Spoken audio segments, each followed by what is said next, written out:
She's just sitting there. And on the front, it said, on the back, it's got this cute little note about how Mary loves her new house so much or something like that. So I know that's Mary on the front porch. And you could get pictures made like that. You could send us postcards back then. So, and this, I think my caption says it pretty much. This is their new technology. We're going to let the 4-year-old drive. And I have my new house, and I'm taking a picture with my new camera.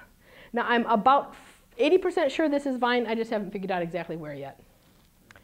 But even if it's not, it's very typical of the sort of houses we have all over the neighborhood. That's just north of, now, is it what? That's just north of Shenry Auditorium. Is it? That's Stone Porch. On which street? You can track it to those stones. About 3 or 4 houses north of Central. I think you're right. I think, yes. Okay, I'm going to have to go and look with the picture now and see if I can figure it out. Yeah. Usually, okay, now this is another use that they put the area down below East Campus to. And this was the Chautauqua. I think I misspelled that. Did I get it right? No. It's C-H-A-U? Okay. Or A-U-Q-A-A or something. Anyway, Chautauqua was something that was happening all over the country. It started in Chautauqua, New York, and it spread all over the country. And it was like, what do you do on a hot summer night? They would have people come in and give lectures. And sometimes it would be just sheer entertainment. Sometimes it would be, we're going to discuss Dickens and all his novels, which were still very popular then. Sometimes it would be any sort of topic you can imagine. Some entertainment, some literary.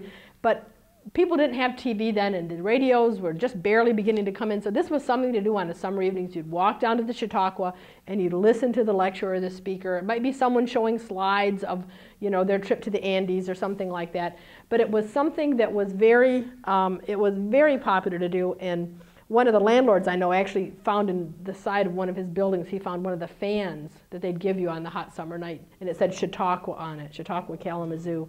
And it's just, you know, so it was something that happened pretty regularly. And it was just something that happened nationally that went on. And I don't know, did they go from town to town with the same lecturers? Was it like a vaudeville circuit, or was it people that you'd find locally? Now this is Hymas Grocery. I had to show this. This is at 1309 South Westnedge. Seth Hyma was the guy who founded it, this gentleman here, and his son took over after him. And this is what the inside looked like. This was our family's photo studio for many years. And the gentleman came in with the pictures and he said, will you copy these for me? And he told us, when we realized where it was, we said, we'll do that for free for you, you know, because this was just so neat to have. And the gentleman who owns it now is restoring it. He's even put the windows back underneath here, which were originally, the windows like that in old buildings, what they were for, they didn't light the inside of the store on the first floor. There tended to be a slanted floor behind them, and they would light the basement with daylight. The window actually led into the basement, so you'd get daylight into the basement while you were working. Was he related to the Hyma who had the store on Oak Street? Originally it was on, the store was originally on Wheaton, and it wasn't, I don't know, was George's, was that a Hyma too? The one right behind the cement house. Right. Was Hyma. Was it too? It was, no, that was George's Grocery, when I was a kid anyway. Well, but before that it was Hyma. I wouldn't. My grandmother used to send me down there to I wouldn't be a bit surprised if it was. and she ran the grocery. Yep, and they lived, the Hymas actually lived further down on Oak Street, almost to Pioneer. Yep. Okay, now these are a little bit more recent pictures. This is the Central Pharmacy that's still there. Well, I call it Central Pharmacy, and now it's the Magic Mart or whatever. And the tattoo parlor next door. And you can see this is before the canopy got changed to that suspended canopy they have now. I remember going down there to get makeup. I remember that.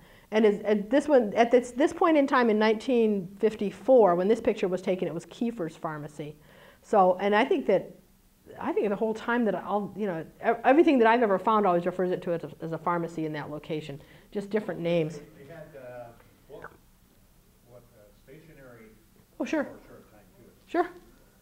Okay, now this I had to use because I'm sure you all noticed in our flyer, this was the picture we used to talk about the stories. And this is one of the people that I found doing some research for Jack Hopkins on about a house he owns. And Della Pierce was in Kalamazoo. She's a very, very lovely lady. She was born in New York. Her father, just when he was getting ready to help her go to college, his farm failed. and she had to work to get the money together to go to Albion College, and she did that. But she knew from the time she was a young girl, and she was born in 1854, that she wanted to be a doctor. She wanted to go into medicine. And so she got her degree from Albion College, and then she wrote to a medical college that she wanted to go to. And she said, I would really like to go to your college. Please let me know. And if this is all right, because there weren't that many colleges that accepted women at this point in time, medical colleges. And so she didn't hear from them. And so she accepted a teaching position with a town in Ohio to be a teacher, an elementary school teacher. And the letter accepting her at the college caught up with her the day before school started.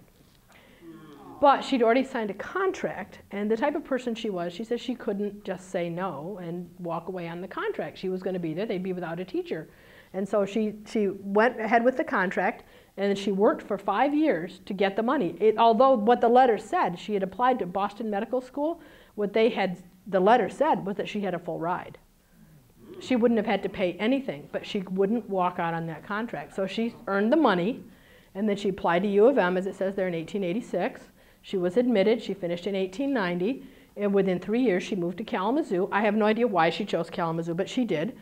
And she and her sister, who was a registered nurse, they ran her medical offices out of Kalamazoo for, she finally retired like in the 30s. And she had her office in this house on West Vine Street for only 3 or 4 years, but it was after she had an office on West Lovell, 119 West Lovell, kind of behind the State Theater, I guess that would be today.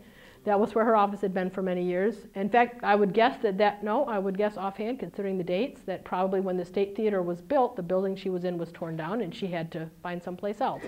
And so she had her offices there for a few years until she finally retired. And she's a very determined woman who decided she was going to practice medicine. One of the only other women that practiced medicine in Kalamazoo was one of the Upjohn daughters, and she did not practice for more than a few years. So Dr. Pierce was probably one of our longest and earliest female doctors serving in the Kalamazoo area, practicing in Kalamazoo. Okay, that's it. I could go forward, but